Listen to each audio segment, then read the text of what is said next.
kung nagkaroon na pala ng publication ng sinasabi mo nga cadastral survey sa official gazette, no? Ay madali na pong i-trace yan. You could check po doon sa records po ng ating National Archives, no? Or pwede rin dito sa baka may records din po ang Land Registration Authority or yung ating DENR, no? They should have a record of this kasi sabi mo nga ay nakapublish na palito sa official gazette. Sa inyo pong impormasyon kasi, no? Lahat po kasi ng tinatawag nating mga batas po natin at tulad po nitong survey, no?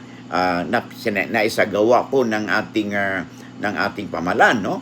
As regards to the disposition of the alienable and disposable land of public domain at nagkaroon po ito ng publication, no? Normally po yan nasa official gazette. So you could easily check that, no? Doon sa record po ng sa Bureau Printing or doon po sa National Archives, no? Ng ating gobyerno. I-check po nyo yan at saka sa LRA o sa DENR.